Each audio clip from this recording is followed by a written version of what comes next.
Hi guys. Now, if you have always wanted to stay in properties that are situated in nice residential areas, self-contained townships, beautiful landscaping, good facilities, swimming pool, clubhouses, this kind of thing, but you have also always been worried that they may be too expensive, well, there is a new and exciting development. Okay, so go check out duduk.my, duduk.my. Go register your interest for this very exciting property development by a reputable developer that will bring you all these at an affordable price.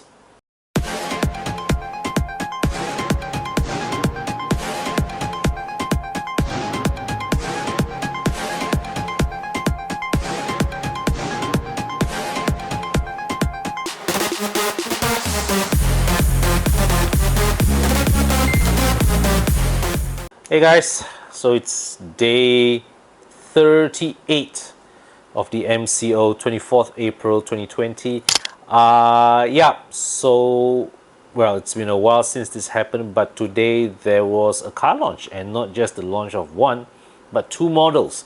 So today we've got a press release from BMW Group Malaysia where they announced that the first ever 8 Series Gran Coupe as well as the all-new third generation X6 are both officially on sale in Malaysia. Okay, so we'll zoom in on the 8 Series Gran Coupe. This is the first ever 4-door 8 Series. Now, of course, as we all know, the 8 Series history started with the E31 back in, I think, or was it the 80s? Yeah, so they had the E31 at that time.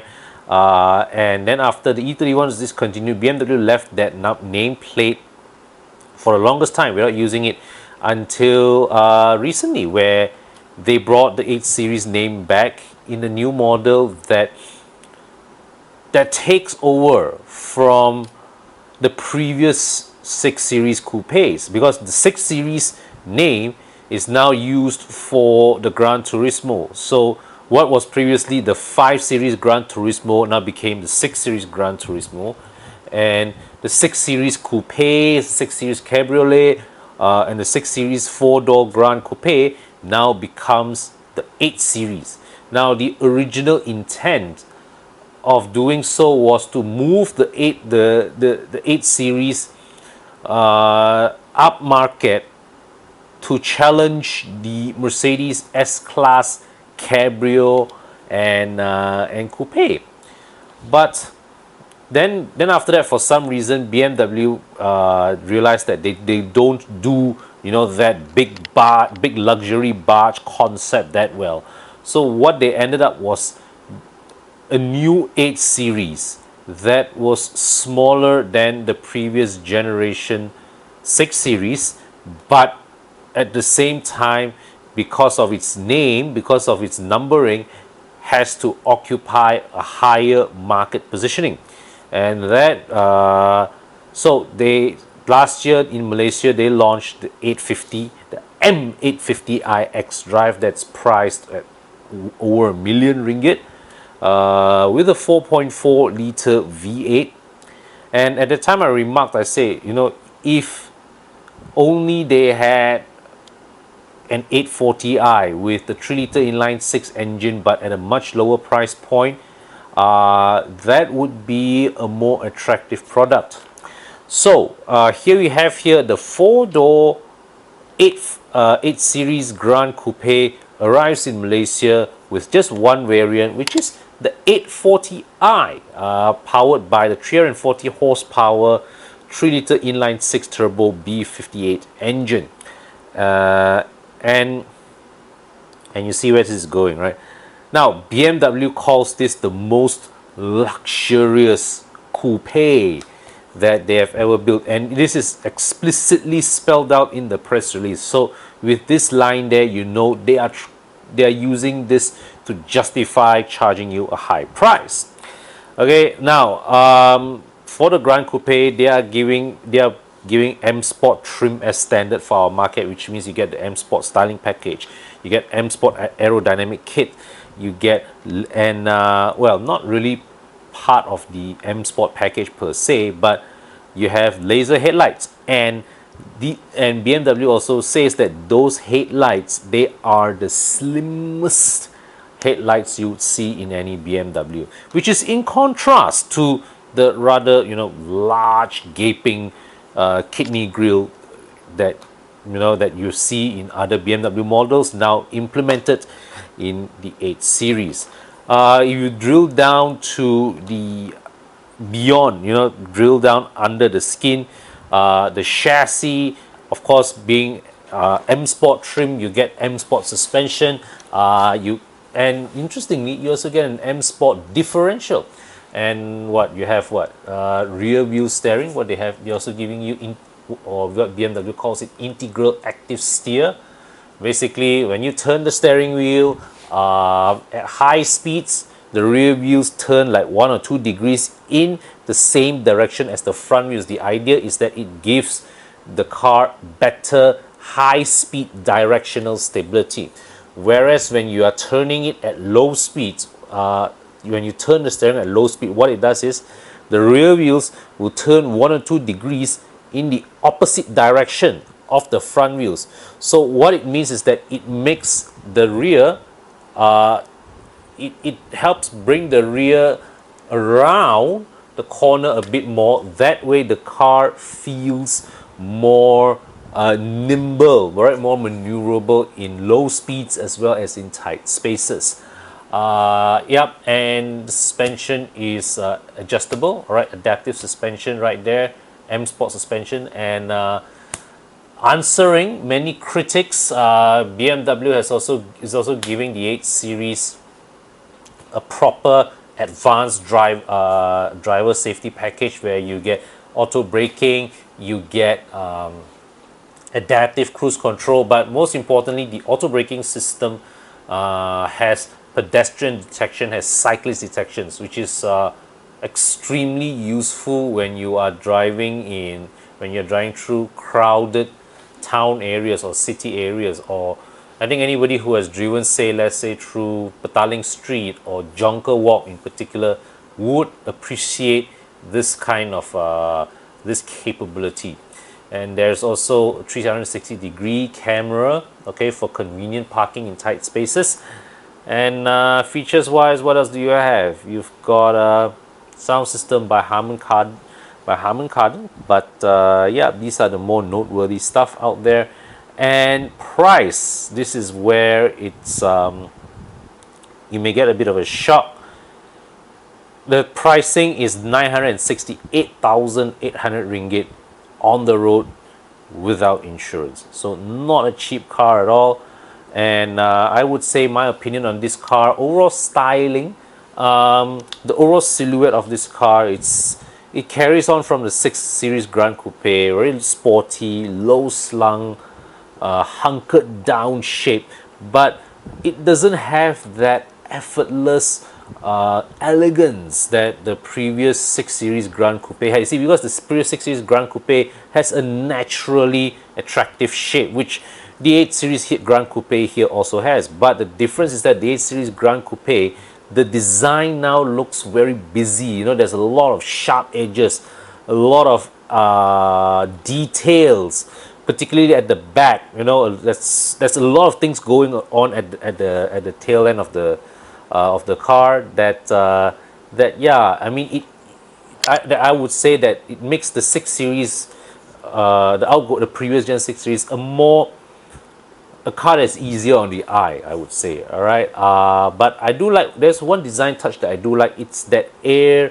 blade at the front fender that really reminds me of it's a very, it looks like the kind of daggers and knives that you see on Star Trek or Star Wars, in one of those alien species like the Klingons.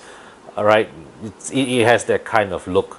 When you move to the inside, okay, then you would, inside the cabin is to me, I look at the pictures, I see a dashboard that is very busy in design. It no longer has that functional simplicity that we always see that we traditionally see in BMW cabins. So always, right, usually BMW cabins is like when you get inside, it's very quick, very easy to acclimatize. You know, there's a clarity to the design, the switch gear and the display. But the new generation BMW cabins, you know, when we see from like the G23 series and now here in the 8 series, it doesn't quite have that. Even though the material selection, the fit and finish, it definitely feels a step up from the previous, you know, F12, F13 generation 6 series. Okay, but I would say that at the center console, the gear knob, that crystal gear knob, that one is a nice, nice touch. Nice. It's a nice departure from the familiar electronic shifter that we have seen for, I think, for nearly a decade now in BMW cabins. So I also like that the car that we see in pictures has a two-tone cabin, so the overall color scheme isn't one that's too dull. But to me, the BMW digital instrument cluster, it still doesn't make sense to me. I don't understand why BMW used that design, you know, where they have the speedometer go this way and then the tachometer go this way. That to me just it doesn't make a lot of sense to me. All right, but I would say the major gripe with the new 8 Series Gran Coupe, less so about the price, is the engine. Now, I'm a big fan of BMW inline 6 engines, but really a 3-liter inline 6 at the 900,000 price bracket, I think that is a little underwhelming because yeah, it's a big jump from, firstly, it's a big jump from the 640i Gran Coupe. All right, the 640i Gran Coupe was about 700, 800k thereabouts with a 3-liter inline 6 engine. Then with the previous 6 series, right, even the M6 Gran Coupe was about 999,000. So now here, this 840i is going for 968,000 ringgit. Now, granted that what is also contributed to the high price is our exchange rate. All right, so the Malaysian ringgit has depreciated a bit against foreign currencies compared to when BMW set the pricing for the 06 series Gran Coupe back then in what, 2015, 2016 versus now. Okay, so the exchange rate definitely played a factor, but really at 968,000 ringgit, if you go shopping in Porsche, a Panamera starts at 890,000 ringgit for a 330 horsepower 3-liter. But of course, that being said, right, we all know Porsche prices. You definitely have to add another 100 to 150k on what's the stated price in order to get a unit that is of acceptable specification. So to get a Panamera finished to the level of the 840i Gran Coupe in terms of equipment as offered by BMW Malaysia is probably going to push the price to about, I think, maybe 1 to 1.05 million ringgit. Not a small amount of money, but at the same time not very far from BMW's pricing here when you look at it from a percentage perspective. Okay, now let's move on. The other car that they introduced today is the all-new 3rd generation X6. It is the G06 model code. Replaces the F16, which was locally assembled. So we don't know if BMW will locally assemble this new generation as well. But if they do, it will be great. It will mean lower prices. Okay, the CBU, okay, the CBU X6, previous gen X6 in terms of pricing was actually not far off the current, this new one, okay, this new one, BMW is selling it for 729,800 ringgit. Okay, the previous model, the CBU variant, was selling for about the same price. CKD, it dipped just below 700 to about 690 something thousand ringgit, if memory serves correctly. So the only variant that they have here is, once again, runs the same 340 horsepower engine that we talked about with the 8 Series in the xDrive40i M Sport. So only one variant on offer. Equipment wise, you do get, in addition to the M Sport package, you also get the same driver assistant package as the 840 I mentioned above. So you get auto braking, adaptive cruise control, and all those things. Okay, now the X6, I remember when the first gen X6 was launched, it was controversial. I was amongst those that looked at the car. I wasn't a media at the time. I was a casual observer. I was looking at the car like, wow, what is BMW thinking? But history has since proven them to be correct. Okay, and it has been a very successful project by BMW, we have to say. X6 was very well received, and it served as a proof of concept that the whole SUV and coupe amalgamation idea works, and it has led to the creation of not just other SUV coupes from other brands, but also within BMW itself as well. They downsized the application to spawn off the X4 and the X2 as well. So here with this new third generation X6, you see that same familiar silhouette is there, okay, that sloping rear roof line, but the details, the styling details vary greatly from before, okay, especially when you look at the rear. It now sports that new look BMW coupe rear end that has those thin but long tail lights. In the case of the X6 here, it has those brows at the edge. The number plate has also been shifted lower, and overall I would say that, just like what I commented with the 8 Series, I think it's a bit of a fussy look, very busy, with a lot of details, a lot of things going on there. It doesn't quite have the same kind of effortless elegance that the previous generation models had. And when you go to the front end, you get laser lights, which is wow, okay. And of course you have that new enlarged kidney grille that BMW is putting on all their models.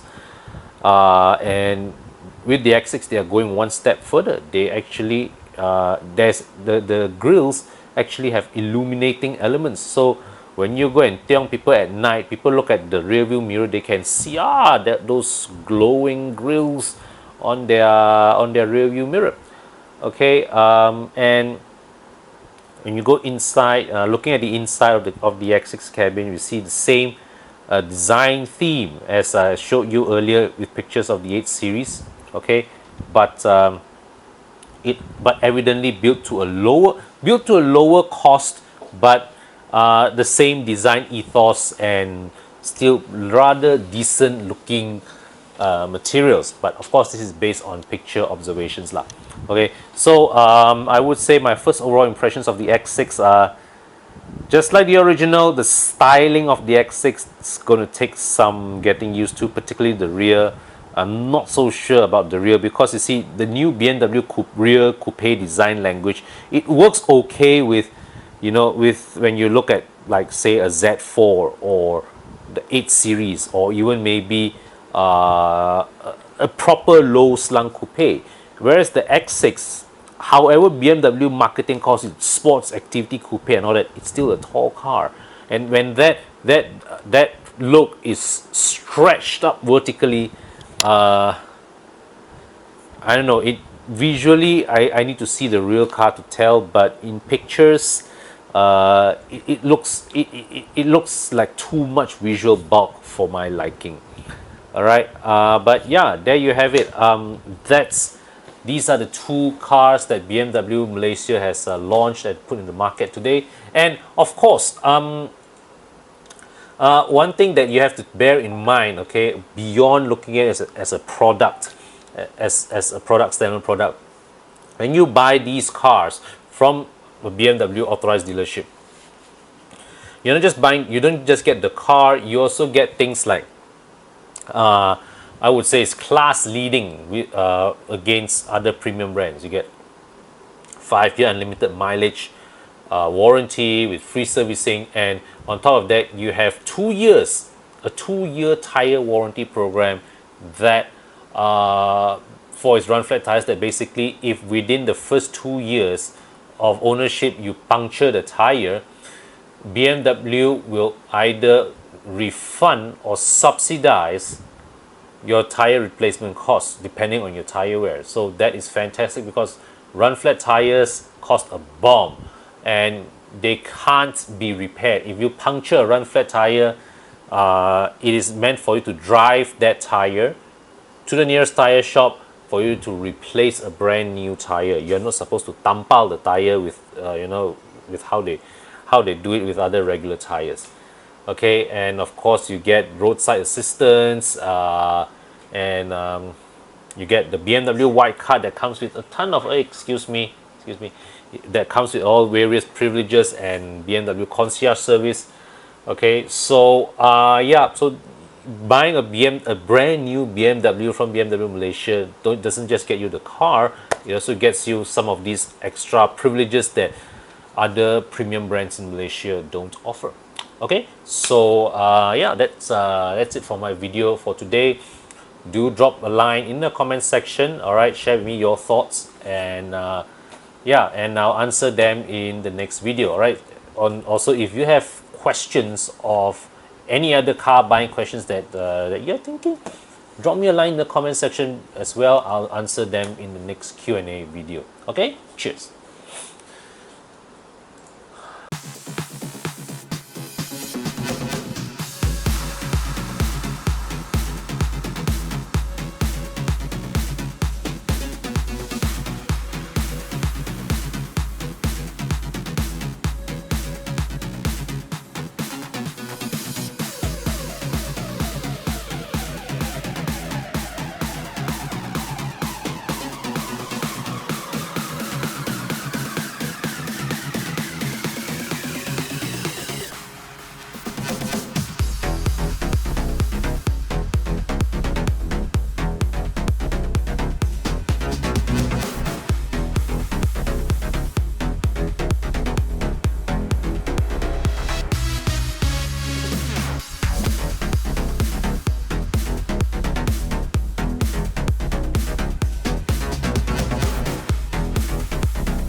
One unit for 7,600 Musang Kings.